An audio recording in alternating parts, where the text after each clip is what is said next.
So I finally figured a way to get a message out. All of my communication is blocked. I've got a few things to say about the murder case, but first I want to let everyone know what was on the paper I gave the judge. It was a request asking for another date to be set to have the hearing so I could subpoena correctional officers to testify jail records and camera footage. The evidence I would have presented through those subpoenas would show that correctional staff describes me as well-mannered and respectful, that they have never felt threatened by me or seen me display any action of aggression or violence.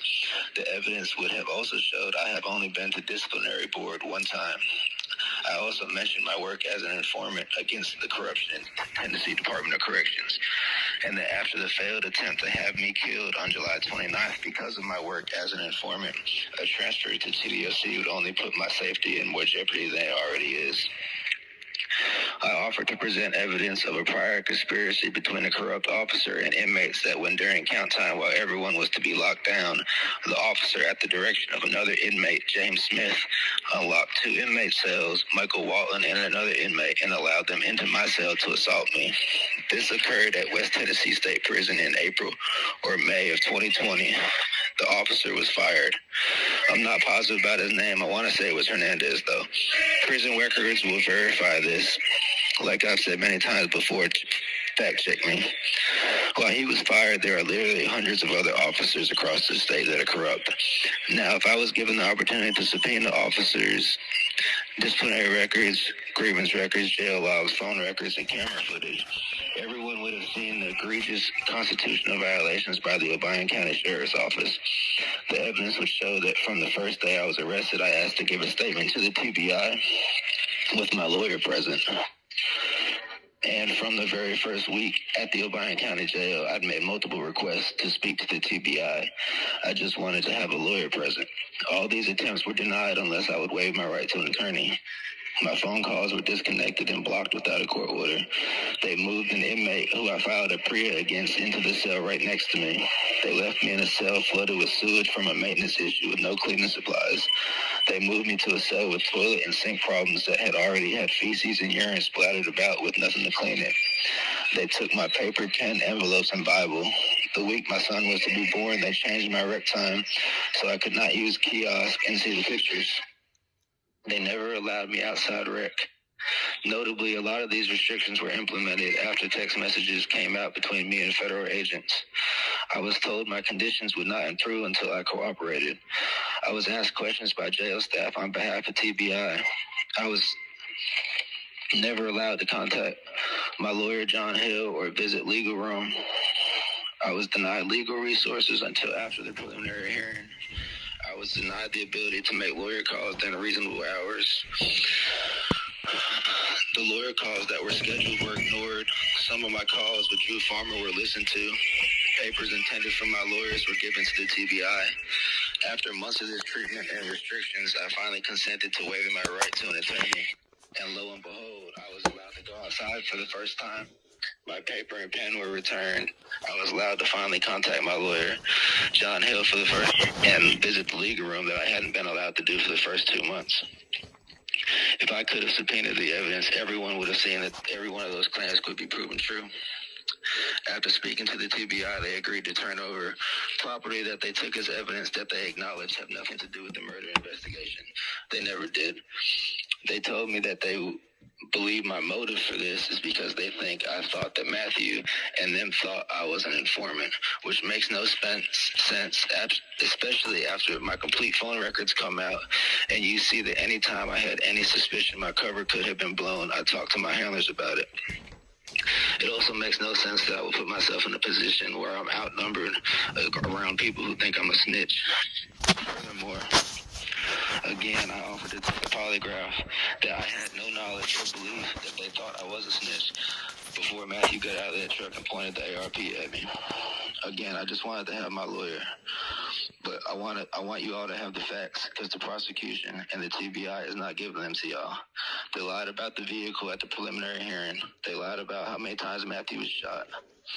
Since there are only 8 shell casings found, I'd say he was shot 5 to 7 times. They lied about everyone else only being shot once. Courtney was shot twice. They didn't tell you that there were 2 different firearms used. They also didn't tell you that there were at least 3 firearms present when it happened.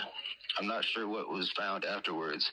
They lied about what I said in the interview, and the TBI agent who did all this lying just so happened to work for TDOC in the past. Their basis for my premeditation, according to them, is that I rented a car the day before, which wasn't even used until afterwards. Like, come on, y'all. They think they can just tell y'all anything. If I planned to do this, why would I have to call for help from a city an hour and a half away and wait for 2 hours for help? My actions before and afterwards show the complete opposite of premeditation or preparation. But other people's actions do show preparation. Let me just ask everyone a common sense question. Does it make more sense for the informant to plan to kill the people he is informing on, or the people he is informing on plan to kill the informant? The true guilty parties here are the corrupt law enforcement, corrections, and probation and parole officers I was informant on, and the ones who blew my cover and used Matthew, Courtney, Braden, and Adriana as pawns to get rid of me. That's what is being covered up. Imagine if the truth came out and the corrupt cops and or corrections conspired to get an informant killed, and in the process got 4 people killed, one being a juvenile. Add on top of that, if the investigation I was a part of had been allowed to continue, whole prisons would have been shut down just because of the amount of corruptions all the way up to the wardens. I had no reason to want to hurt them. They never did anything to me. I love Braden to death. My legal problems were being taken care of because of my cooperation. I just started a legitimate business. My son was on the way in 2 months, and me and Caitlin were happy. We just got back from vacation. I know there are a lot of conspiracy theories out there, one being that the gang had something to do with this. No, they did not. They were still under the impression I was coming back to prison and needed them to keep the operation going in my absence. This didn't have anything to do with a bad drop. There have been a dozen bad drops, or 60 or 70 successful drops, and there are a half dozen good drops since the last bad drop. The last bad drop they weren't even a part of. Caitlin had absolutely nothing to do with this. She didn't have no knowledge of this. I couldn't bring myself to tell her about it. She was 7 months pregnant. I couldn't imagine how she would take her or what it could do to the baby. Did corrupt cops pull the trigger or order me to pull the trigger? No. But corrupt cops and or corrections are responsible for conspiring to get rid of me.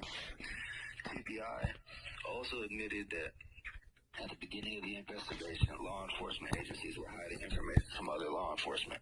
Well, you get to hide. Huh? Why present false evidence? Why mislead the public? Why lie on the stand? I'll tell you why. To create a narrative. It's a lot easier to blame a convicted felon and kill an investigation than allow the public to see the level of corruption in every aspect of our system. From law enforcement to corrections to probation and parole. We're talking about hundreds of individuals in Tennessee alone, thousands in the entire country.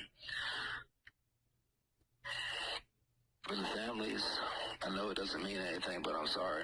If I had never worked for the feds, this never would have happened. I'll never forgive myself for that. But you should know, only one of them had a smile on her face, and it was Courtney. And after Matthew made me tell him where my money was, she said, it's our turn to go on vacation now. Everyone else had hurt and betrayal on their faces. They didn't want to do what they were doing, but they felt they had to because I was working for law enforcement. If there's anyone who believes I'm a cold-blooded killer still, I'm done trying to convince you. But consider this, in April 2025, I went to court in Lake County for a revocation hearing, where I should have been taken into custody, but the Lake County DA allowed me to stay free to work for them. So either through corruption or negligence, by allowing me to stay out, they share the responsibility for Matthew, Adriana, Braden, and Courtney's deaths.